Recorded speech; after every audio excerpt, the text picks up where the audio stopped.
क्या इंसान, यही जो कल तक कहता था अरविंद केजरीवाल कि हम करप्शन के खिलाफ हैं, करप्शन वालों को देश के गद्दार का तगमा मिलना चाहिए, उनको गद्दार माना जाना चाहिए।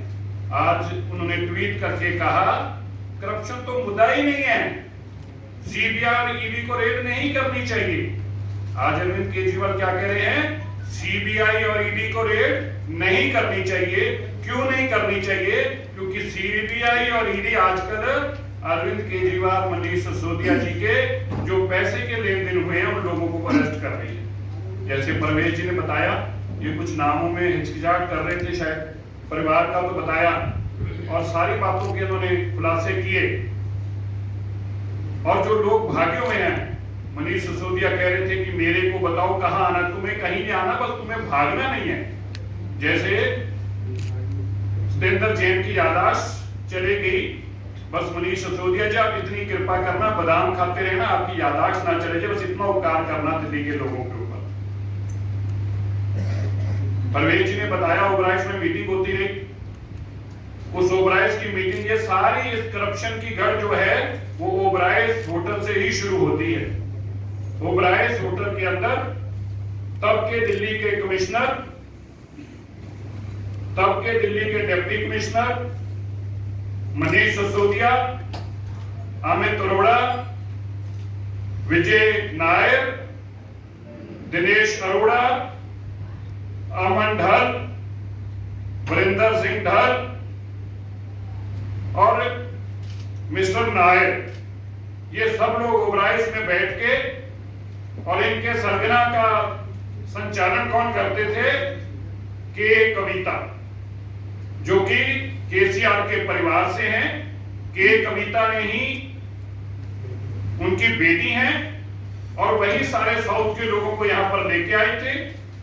रेड्डी ब्रदर्स को लेके आए, मगुंडा की, जो जिनकी मगुंडा के नाम से शराब के लाइसेंस है, यहां पे एडवांस में पैसा दिया गया।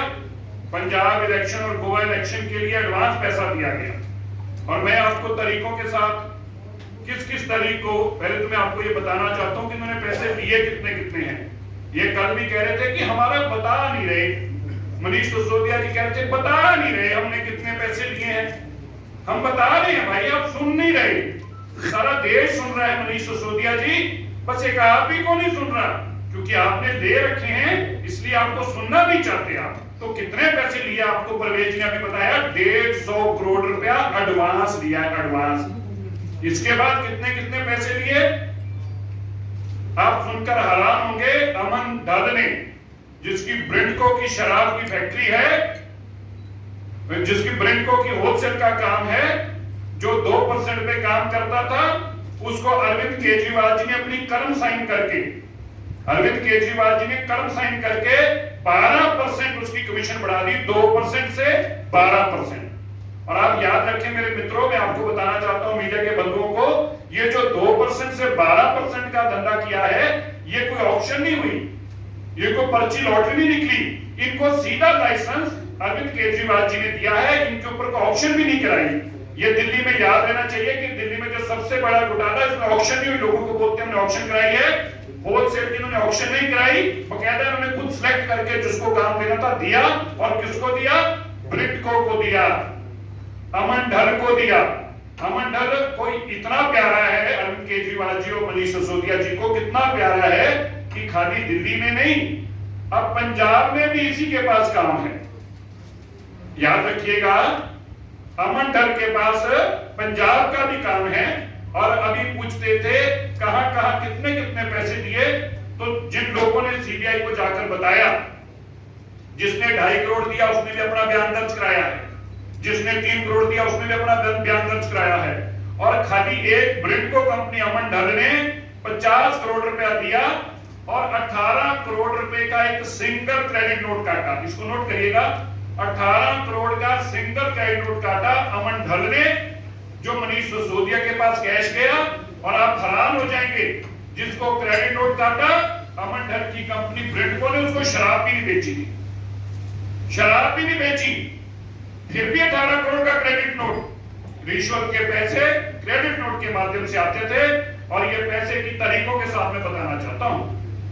3 करोड़ रुपया अप्रैल के महीने में एनवी डिस्टिलर्स अशोक जैन से 3 करोड़ रुपया लिया अमन ढल ने लेकर, और अर्जुन पांडे के माध्यम से ये पैसा ट्रांसफर हुआ। अशोक जैन ने 3 करोड़ रुपया एनवी डिस्टिलर्स ने दिया। इसी तरह ऋषि बाली ने पहले हफ्ते में 3 करोड़ रुपया दिया, वो भी अमन ढल के थ्रू दिया गया।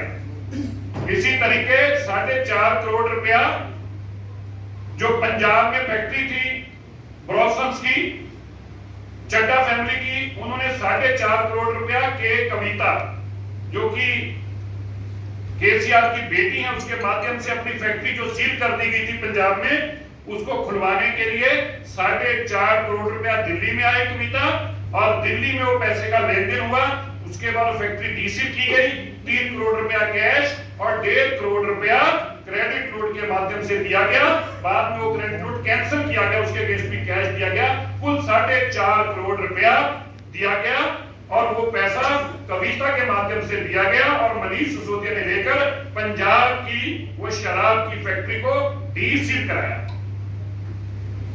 मनीष सिसोदिया जी के दिनेश जी के साथ क्या रिश्ते हैं, ये मीडिया के बंधुओं ने उनसे पूछा भी था कल, लेकिन मनीष जी ने जवाब नहीं दिया। तो मैं मनीष जी से पूछना चाहता हूं, मनीष जी, दिल्ली के लोग आपसे सवाल कर रहे हैं, आप बार बार कहते हो शिक्षा की बात करते हो, आप हेल्थ सर्विसेज की, लेकिन आप एक्साइज की चोरी पे क्यों भागते हो? हमारे बड़े स्पष्ट सवाल हैं। मुझे उम्मीद है कि आप अब जरूर जवाब देकर, मीडिया बंधुओं से मैं जरूर कहूंगा, भाई आप उनका भाषण सुनने मत जाया करो, उनसे सवाल पूछा करो। और सवाल हम आपको देते हैं, क्या क्या सवाल है? 150 करोड़ रुपया बिड जिसकी थी, 150 करोड़ रुपया अमित अरोड़ा जिसकी कंपनी है यूनिक बिज की 150 करोड़ की एयरपोर्ट की बिड थी, जिसकी 250 करोड़ की बिड थी, उसको काम नहीं मिला, क्योंकि अमित अरोड़ा नजदीकी है मनीष सिसोदिया जी का, तो 150 करोड़ वाले को एयरपोर्ट का काम मिला, 250 करोड़ जिसकी बिड थी उसको एयरपोर्ट का काम क्यों नहीं दिया? मनीष सिसोदिया जी इसका जवाब दीजिए।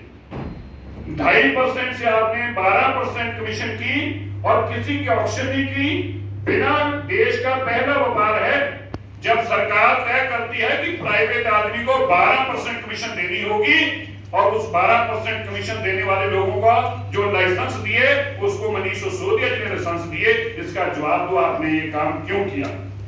मनीष सिसोदिया जी, आपने बार बार पूछा कि मैंने गलत क्या किया है। 9,000 करोड़ रुपया आपने कहा हमारा रेवेन्यू आ रहा है, मनीष सिसोदिया जी ने कहा, केजरीवाल जी ने पीसी करके कहा, लेकिन जब चोरी पकड़ी गई तो बोले 3500 करोड़ रुपए का लॉस हो गया। हमने जो अंदाजा लगाया तो पैसा आया नहीं, लेकिन एलजी साहब के कारण हो गया। तो मनीष सिसोदिया जी, पिछले 8 महीनों से आप कह रहे थे ये पॉलिसी सबसे बढ़िया है, 9,000 करोड़ प्रॉफिट आएगा, वो पैसा कहां गया? जो सरकारी खजाने का पैसा था, 3500 करोड़ रुपए का लॉस हुआ, उसका जिम्मेवार कौन है? मनीष सिसोदिया जी, इसका भी जवाब दीजिएगा। और अंत में मैं आप सबको बताना चाहता हूं, उनके जो मित्र हैं जिनके साथ उनका बड़ा स्नेह है, उनको उन्होंने जो महादेव डिस्टिलरीज थी उसके सारे लाइसेंस छीनकर, ध्यान दीजिएगा, इसको बड़ी इंपॉर्टेंट है, महादेव डिस्टिलरीज के सारे लाइसेंस छीनकर मनीष सिसोदिया जी ने अपने निजी मित्र, जिनकी आजकल भागा हुआ है, भगौड़ा है, दिनेश अरोड़ा, जिसकी फोटो भी उन्होंने डिलीट की थी, उस दिनेश अरोड़ा को दिए, जिसने अपनी नई कंपनी खोली, और वो कंपनी खोलकर अपने सारे licence Mohan gold water, Mohan Meakins, विस्किन, एबी क्रेन, मधुसा, AB blossom, alco brews, Radico, Modi और जिमनाई, ये सारे लाइसेंस जो है ये महादेव के पास थे, उससे छीनकर इन्होंने अपने दिनेश, जो इनका चेता है, जो भागा हुआ है, ये दिनेश जिसकी फोटो इन्होंने डिलीट की थी, याद रखिएगा जो फोटो, ये दो चोर जो भागे हुए हैं दिल्ली छोड़कर, एक का नाम दिनेश है, दूसरे का नाम विजय नायर है, ये दोनों भगौड़े हैं, इनको सीबीआई ढूंढ रही है, और ये मनीष सिसोदिया जी और अरविंद केजरीवाल जी के साथ इनकी फोटो है। अब आजकल इनसे पूछो कहां है, तो कहते हैं हम तो जानते भी नहीं इनकी फोटो डिलीट क्यों की। इसका जवाब दिल्ली और देश के लोग आज आपसे पूछ रहे हैं। धन्यवाद। इन्होंने भागे नहीं है, बात ठीक कहा। ये जो लोग हैं, ये मनीष सिसोदिया जी और अरविंद केजरीवाल जी ने कहां छुपा रखे हैं। मैं उनसे आग्रह करता हूं अपने मित्रों का पता बताएं और कहां छुपा रखे हैं। अगर आप सच्चे हैं तो इनको बाजू से पकड़कर सीबीआई के सामने लेकर आए जिनको आपने छुपा रखा है।